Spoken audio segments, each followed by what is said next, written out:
Watching this by rebroadcast. Thank you so much. I was just reading a passage about my grandfather, and so this is Black History Month. So I'll tell you about it in a second. But make sure you take a moment, comment. I love hearing from you. Where are you? Are you out of town? Are you out of the country? Are you out of the state of Texas? I need to know if you're out of the state of Texas. That would always be wonderful to know.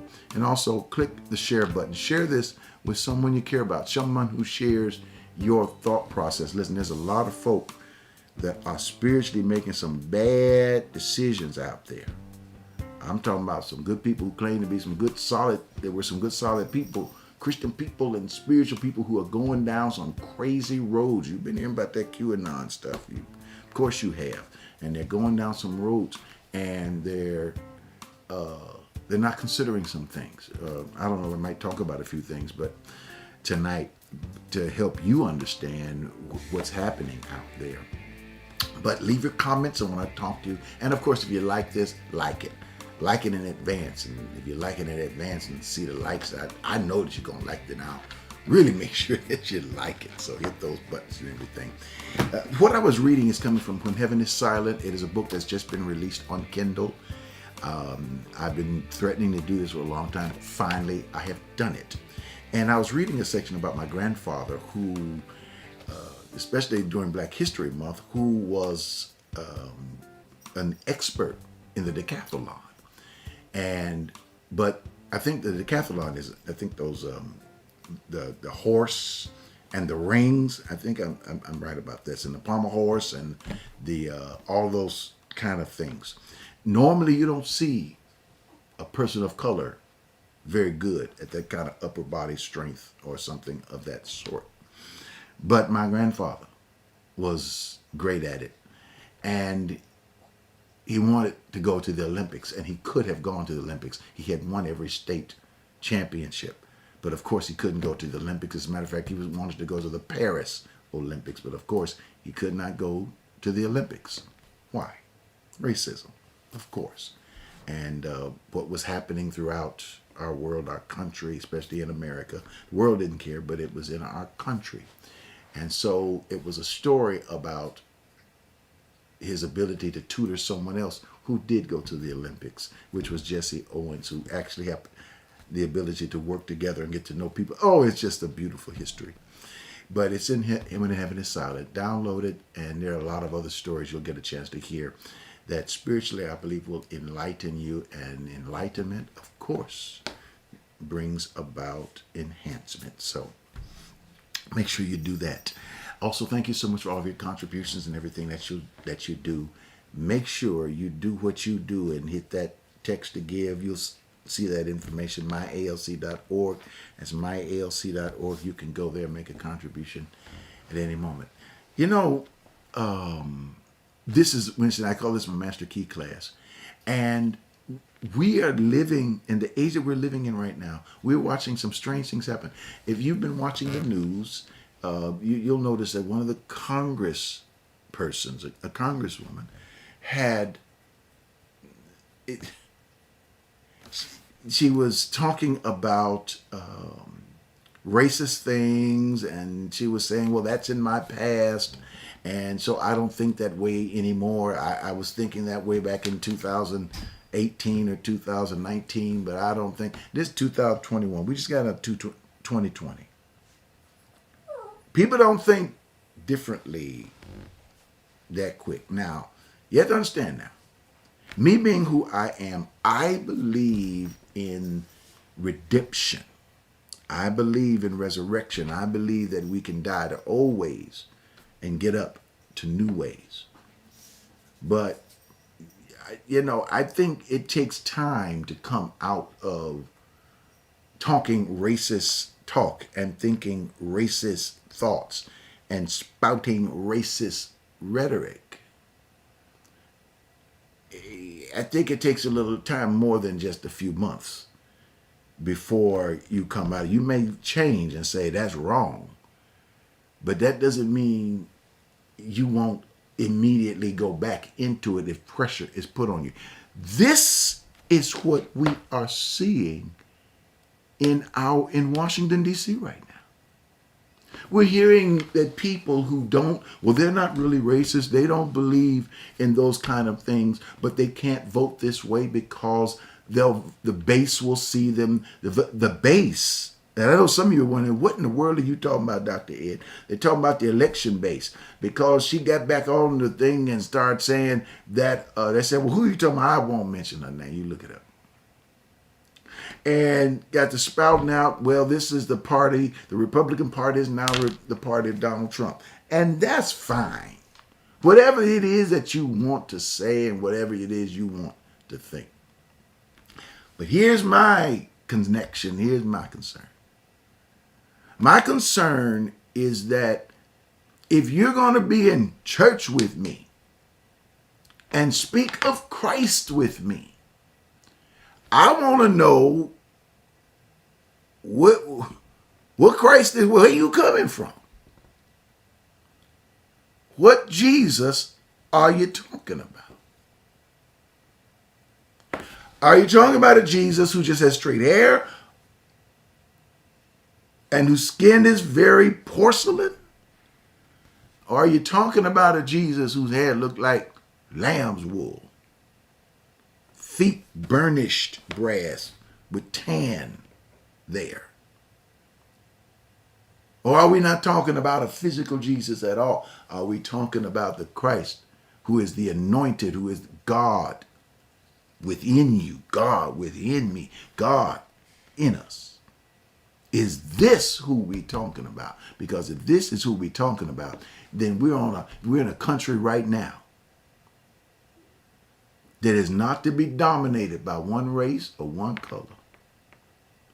We're in a country where we have to share our country with each other, whether you like it or not. And some people don't like it. But you have to share.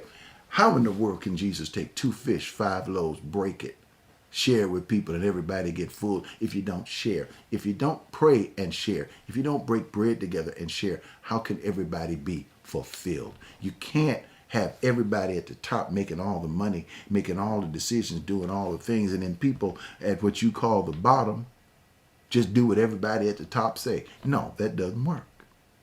Doesn't work. There is no Jesus anywhere that believes that people who are at the top, that's the one that has Christ in them, and everybody at the bottom has to do what they say. I've been listening to some of them. I've been listening to their prophets. I've been listening to the prophets. I've been listening to people prophesying that Trump would be president. Didn't happen, did it? There were some of them that said at the last minute, President Donald Trump will take his space and everything will go. It didn't happen, did it? Nope. They were saying, well, it's going to happen somewhere down the line. No, we have a new president. And we have some checks coming. And some things changing. And some people trying to work together. Different colors, different hues, different backgrounds. You can't live in a world where one race dominates. You have to share. And sharing, you have to learn. How can you be about Jesus and never learn to break the bread of the fish and the loaves? Now, let me give you a scripture tonight. And it comes out of John chapter 1, verse 14. And the Word was made flesh and dwelt among us. And we beheld, we saw God's glory. And dwelt. And the Word was made flesh. The Word was made flesh. Word. What is word? We've talked about in some of our previous broadcasts. Word means intent. God's intention for you. What is God's intention for your life? What does God intend for your future? What is God's intent for your family? For your family to be strong and powerful. What's God's intent for your relationship? That the people you are in relationship with have open communication. That there's honesty. That it's above board. I don't want to be in relationship with somebody that is dishonest with me. I don't want to be in relationship with somebody that I turn around and you're watching the movies. This, I thought I knew you. I thought I knew who you were. And I find out you've been lying to me for the last 20 years. You want to be with somebody who knows you for who you are and you know them for who they are. Flaws, mistakes, flaws and claws. Yeah, mistakes. It doesn't matter. Because when I know you for who you are, over time you have a tendency to overlook those things and see who that person really is. And I'm going to tell you something. They're going to be overlooking a lot of stuff in that, and I know I'm getting into it. This is not politics, but they're going to be overlooking a lot of things in that Republican party for a long time. Because they're already clawing and clawing each other right now. We're seeing some of the racist type of mentality that was in the very philosophy of the Civil War beginning to come out. They're changing the language, but the sentiment still is the same. And now they're beginning to fight with each other. And what they're finding out is, and let me tell you something, this is going to be critical, because this is where we begin to understand about the word becoming flesh. God's intent, God's plan, God's purpose becoming flesh. What does it mean to become flesh? It means to become real. It means God's spirit taking on human characteristics. So that so I'm waiting on God to move. Well, God won't move until we move. I'm waiting on God to feed the hungry. Well, God don't feed the hungry unless God feeds the hungry through us. Well, I'm waiting on God to care about people. Well, God ain't going to care about people unless God cares about people through us. Well, I want this to be a Christian country. Well, think about what you just said. A Christian country? God's going to make this a Christian country. And if God don't make it and what's happening is God can make a Christian country, but you're saying if God don't make a Christian country, what are you going to do? You're going to make it a Christian country? How do you make it a Christian country? So I'm saying, well, I'm going to make it a Christian country because it's going to follow the Christian principles of the word. And based on whose interpretation, based on who's thinking of the word, based on who thinks about the word. Huh? See, all this has to be taken into consideration. What do we mean by Christ becoming flesh? It means the truths of God, the in-depth, basic truths of God, becoming something that we live every single day of our lives. Look, you don't have to go into the deep truths of God for the word to become flesh. The word can become flesh in several different ways. You can have a good word become flesh, and you can have a bad word become flesh. The word is true. Word become flesh. You can have a good word that becomes flesh. Love the Lord with all your heart, with all your mind, with all your soul, with all your strength. Good word become flesh. Love your neighbor as yourself. Good word become flesh. Well, we're going to have us a Christian country, and only the people who are Christians the way we see Christianity, only the people who are going to govern the way our party governs. We are the party of this man. We will follow this man. We will follow this person. That's the word becoming flesh too. But does that make that fleshly word that it became, does it make it right?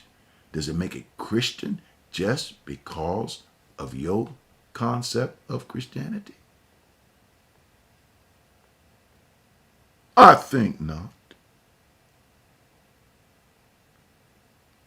Christianity, we think of Christianity is not a color. It is not a particular culture of one race. Christianity is about the living, about the principles of Christ living within us. Oh, much of my time, I don't want to go past it. It's about the principles of Christ living inside of us. Living words. It's about the word is spirit, and that spirit that is within us becomes that flesh and dwells among us. Notice it says the word dwelt among us. In other words, it's not just the words in your neighborhood alone. It dwelt among us, which means the word is in everybody's neighborhood. We are all, it doesn't matter what neighborhood you come from. There's some things that's just basic. Some decent, basic things about Christianity. Let me tell you something. Jesus made it very clear. He said, look, if you just get two things right,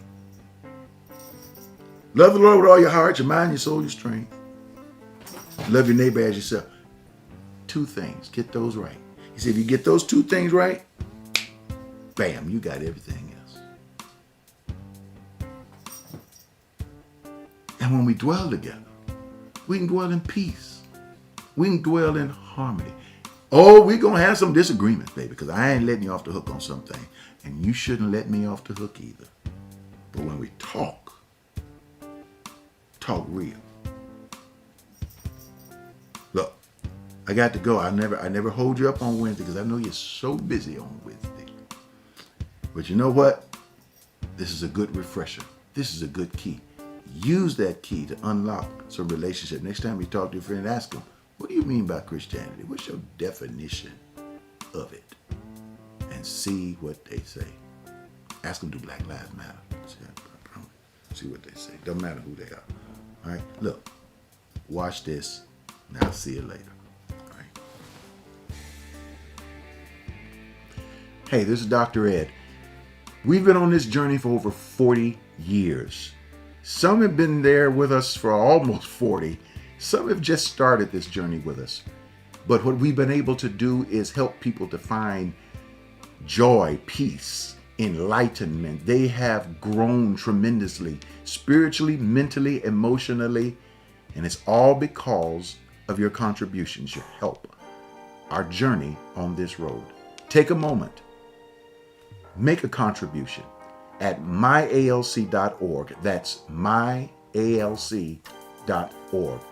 That's our website. That's our main place where you're even able to watch our show on Sunday mornings. Not only that, but you can also give through our app. And you can download that app from Google Play, or you can download it from the App Store by just typing in Abundant Life Center, or you can type in Ed Montgomery and the Abundant Life Center app will pop up and you can download it. It only takes a few moments. And you can have that way you can carry us with you on your phone and your iPads and all those kind of good things. Not only that, but you can also do text to give. That's very popular because people are able to give if they forget to be on their, website or their app. They can just give right on the spot, real fast, real quick. Sometimes they do text to give even when we're inside of a church service. And you can do that by texting to 713-742-2035. That's 713-742-2035. Or you could give through our P.O. Box. Safe, sound, secure. You can give, you can make sure you put a stamp on the envelope, but you can, write us a little note, drop me a little note, whatever you want to do, and mail it. There are some folk that's just, hey, I'm just going to mail this. And you can mail your contribution, and that's to the Abundant Life Center, P.O. Box 772-300, Houston, Texas 77215. I'm going to say it again. That's that old radio thing. You got to say it twice. Abundant Life Center, P.O. Box 772-300, Houston, Texas 77215. Continue on this journey with us. And if you're new for the first time, start this journey with us. I promise you, not only will it change your life, but you'll change the life of so many around you. And that'll make you feel real good inside.